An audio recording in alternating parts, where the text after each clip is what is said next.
नमः चंडिकायै। ओम ऐं ह्रीं क्लीं चामुंडायै विच्चे। अथ एकादशोऽध्याय। बुद्ध के जन्म की कथा। ऋषिगण बोले, हे सूत जी, वे राजा पुरुरवा कौन थे तथा वह देव कन्या उर्वशी कौन थी?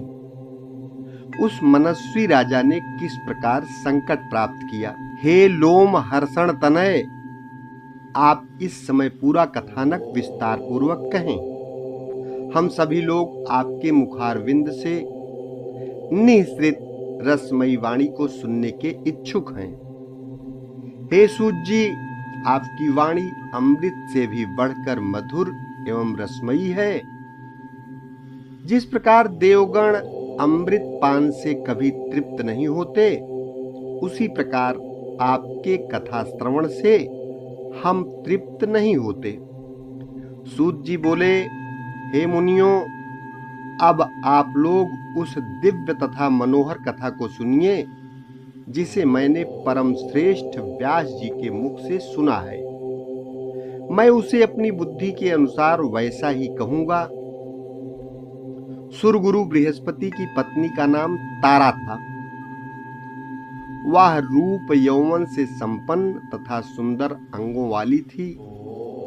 एक बार वह सुंदरी अपने यजमान चंद्रमा के घर गई। उस रूप तथा यौवन से संपन्न चंद्रमुखी कामिनी को देखते ही चंद्रमा उस पर आसक्त हो गए। तारा भी चंद्रमा को देखकर आसक्त हो गई। इस प्रकार वे दोनों, तारा तथा चंद्रमा, एक दूसरे को देखकर प्रेम विभोर हो गए। वे दोनों प्रेमोन्मत्त एक दूसरे को चाहने की इच्छा से युक्त हो विहार करने लगे। इस प्रकार उनके कुछ दिन व्यतीत हुए। तब बृहस्पति ने तारा को घर लाने के लिए अपना एक शिष्य भेजा। तुरंत वह न आ सकी। जब चंद्रमा ने बृहस्पति के शिष्य को कई बार लौटाया, तो वे क्रोधित होकर चंद्रमा के पास स्वयं गए। चंद्रमा के घर जाकर उदार चित्त बृहस्पति ने अभिमान के साथ मुस्कुराते हुए उस चंद्रमा से कहा, हे चंद्रमा, तुमने यह धर्म विरुद्ध कार्य क्यों किया और मेरी इस परम सुंदरी पत्नी को अपने घर में क्यों रख लिया? हे देव, मैं तुम्हारा गुरु हूं और तुम मेरे यजमान हो। तब हे मूर्ख, तुमने गुरु पत्नी को अपने घर में क्यों रख लिया? ब्रह्म हत्या करने वाला, सुवर्ण चुराने वाला, मदिरा पान करने वाला, गुरु पत्नी गामी तथा पांचवा इन पापियों के साथ संसर्ग रखने वाला, ये महापातकी हैं। तुम महापापी, दुराचारी एवं अत्यंत निंदनीय हो। यदि तुमने मेरी पत्नी के साथ अनाचार किया है, तो तुम देवलोक में रहने योग्य नहीं हो। हे दुष्टात्मन, असितापांगी मेरी इस पत्नी को छोड़ दो, जिससे मैं इसे अपने घर ले जाऊं, अन्यथा गुरु पत्नी का अपहरण करने वाले तुझको मैं शाप दे दूंगा। इस प्रकार बोलते हुए स्त्री विरह से कातर तथा क्रोधाकुल देवगुरु बृहस्पति से रोहिणीपति चंद्रमा ने कहा। चंद्रमा बोले, क्रोध के कारण ब्राह्मण अपूजनीय होते हैं, क्रोध रहित तथा धर्मशास्त्रज्ञ विप्र पूजा के योग्य होते हैं, और इन गुणों से हीन ब्राह्मण त्याज्य होते हैं। हे अनघ, वह सुंदर स्त्री अपनी इच्छा से आपके घर चली जाएगी, और यदि कुछ दिन यहाँ ठहर भी गई तो इसमें आपकी क्या हानि है? अपनी इच्छा से ही वह यहाँ रहती है। सुख की इच्छा रखने वाली वह कुछ दिन यहाँ रहकर अपनी इच्छा से चली जाएगी। आपने ही तो पूर्व में धर्मशास्त्र के इस मत का उल्लेख किया है कि संसर्ग से स्त्री और वेद कर्म से ब्राह्मण कभी दूषित नहीं होते। चंद्रमा के ऐसा कहने पर बृहस्पति अत्यंत दुखी हुए एवं चिंता मग्न होकर शीघ्र ही अपने घर चले गए। कुछ दिन अपने घर रहकर चिंता से व्याकुल गुरु बृहस्पति पुनः उन औषधिपति चंद्रमा के यहाँ शीघ्र जा पहुंचे। वहां द्वारपाल ने उन्हें भीतर जाने से रोका, तब वे क्रुद्ध होकर द्वार पर ही रुक गए। कुछ देर तक प्रतीक्षा करने पर जब चंद्रमा वहां नहीं आए, तब बृहस्पति अत्यंत क्रुद्ध हो उठे। वे विचार करने लगे, मेरा शिष्य होते हुए भी इसने माता के समान आदरणीय गुरु पत्नी को बलपूर्वक हर लिया है, इसलिए अब मुझे इस अधर्मी को दंडित करना चाहिए।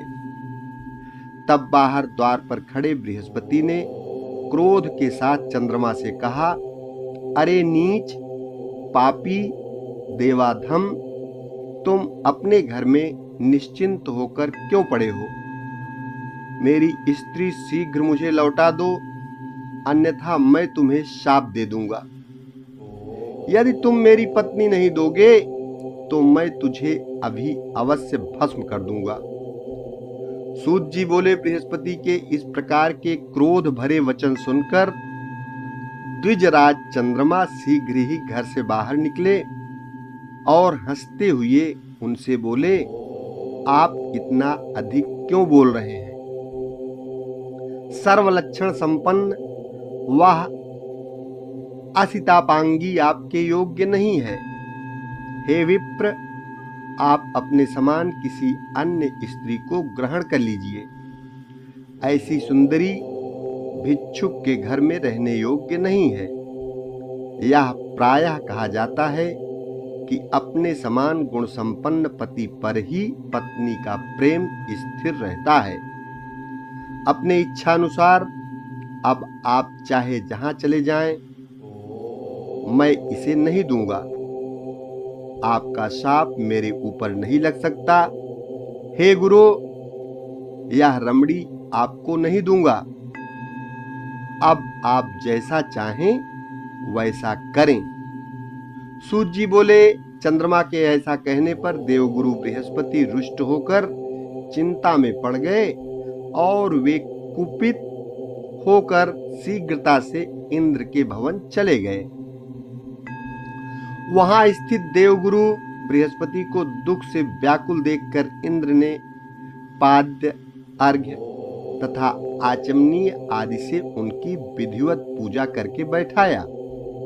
जब बृहस्पति आसन पर बैठकर स्वस्थ हो गए, तब परम उदार इंद्र ने उनसे पूछा, हे महाभाग, आपको कौन सी चिंता है? हे मुनिवर, आप इतने शोकाकुल किस लिए हैं? मेरे राज्य में आपका अपमान किसने किया है? आप मेरे गुरु हैं, अतः हमारी सारी सेना एवं लोकपाल आपके अधीन हैं। ब्रह्मा, विष्णु, रुद्र तथा अन्य देवता भी आपकी सहायता करेंगे। आपको कौन सी चिंता है, इस समय उसे बताइए। बृहस्पति बोले, चंद्रमा ने मेरी सुंदर नेत्रों वाली पत्नी तारा का हरण कर लिया और वह दुष्ट मेरे बार बार प्रार्थना करने पर भी उसे लौटाता नहीं है। हे देवराज, अब मैं क्या करूं? अब तो केवल आप ही मेरी शरण हैं। हे सत्कृतो, मैं अत्यंत दुखी हूं। हे देवेश, आप मेरी सहायता कीजिए। इंद्र बोले, हे धर्मात्मन, आप शोक न करें। हे शुभ्रत, मैं आपका सेवक हूं। मैं आपकी पत्नी को अवश्य लाऊंगा। हे महामते, यदि दूध भेजने पर भी वह मदोन्मत्त चंद्रमा आपकी स्त्री को नहीं देगा, तो देव सेनाओं सहित मैं स्वयं युद्ध करूंगा। इस प्रकार गुरु बृहस्पति को आश्वासन देकर इंद्र ने अपनी बात को सही ढंग से कहने वाले विलक्षण तथा वाक पटु दूत को चंद्रमा के पास भेजा। शीघ्र ही वह चतुर्दूत चंद्रलोक गया और रोहिणीपति चंद्रमा से यह संदेश वचन कहने लगा, हे महाभाग, हे महामते, इंद्र ने आपसे कुछ कहने के लिए मुझे भेजा है, अतः उनके द्वारा जो कुछ कहा गया है वही ज्यों का त्यों मैं आपसे कह रहा हूं। हे महाभाग, हे शुभ्रत, आप धर्मज्ञ हैं, नीति जानते हैं तथा धर्मात्मा अत्रि मुनि आपके पिता हैं। अतएव आपको कोई ऐसा कार्य नहीं करना चाहिए जिससे आप निंदनीय हो जाएं। आलस्य रहित होकर यथाशक्ति अपनी स्त्री की रक्षा सभी प्राणी करते हैं। अतः इस तारा के लिए बड़ा कलह होगा, इसमें संदेह नहीं है। हे सुधानिधे, जैसे आप अपनी भार्या की रक्षा हेतु प्रयत्न करते हैं, वैसे वे गुरु बृहस्पति भी अपनी पत्नी की रक्षा के लिए प्रयत्नशील हैं। आप अपने ही सदृश सभी प्राणियों के विषय में विचार कीजिए। हे सुधानिधे, आपको दक्ष प्रजापति की सुलक्षणों से युक्त 28 कन्याएं पत्नी के रूप में प्राप्त हैं। आप अपने गुरु की पत्नी को पाने की इच्छा क्यों रखते हैं? स्वर्गलोक में मेनका आदि अनेक मनोरम अप्सराएं सर्वदा सुलभ हैं, तब उनके साथ स्वेच्छा पूर्वक विहार कीजिए और गुरु पत्नी तारा को शीघ्र ही लौटा दीजिए। आप जैसे महान लोग यदि अहंकारवश ऐसा निंदित कर्म करें तो अनभिज्ञ साधारण जन तो उसका अनुकरण करेंगे ही और तब धर्म का नाश हो जाएगा। अतः हे महाभाग, गुरु की इस मनोरमा पत्नी को शीघ्र लौटा दीजिए, जिससे आपके कारण इस समय देवताओं के बीच कलह न उत्पन्न हो। सूत जी बोले, दूत से इंद्र का संदेश सुनकर चंद्रमा कुछ क्रोधित हो गए और उन्होंने इंद्र के दूत को इस प्रकार व्यंग पूर्वक उत्तर दिया।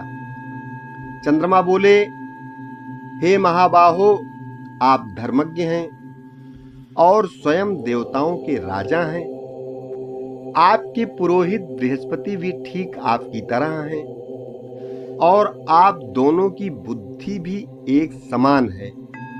दूसरों को उपदेश देने में अनेक लोग चतुर होते हैं, परंतु कार्य उपस्थित होने पर उपदेशानुसार स्वयं आचरण करने वाला दुर्लभ होता है। हे देवेश, बृहस्पति के बनाए शास्त्र को सभी मनुष्य स्वीकार करते हैं। शक्तिशाली लोगों के लिए सब कुछ अपना होता है, परंतु दुर्बल लोगों के लिए कुछ भी अपना नहीं होता। तारा जितना प्रेम मुझसे करती है उतना बृहस्पति से नहीं। अतः अनुरक्त स्त्री धर्म अथवा न्याय से त्याज्य कैसे हो सकती है? गार्हस्थ जीवन का वास्तविक सुख तो प्रेम करने वाली स्त्री के साथ ही होता है, उदासीन स्त्री के साथ नहीं।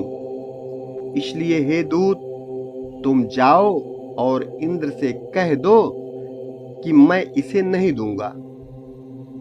हे सहस्राक्ष, आप स्वयं समर्थ हैं, आप जो चाहते हो वह कीजिए। सूत जी बोले, चंद्रमा के ऐसा कहने पर दूत इंद्र के पास लौट गया और चंद्रमा ने जो कहा था वह सब उसने इंद्र से कह दिया। इसे सुनकर प्रतापी इंद्र भी अत्यंत क्रोधित हुए और गुरु बृहस्पति की सहायता के लिए सेना की तैयारी करने लगे।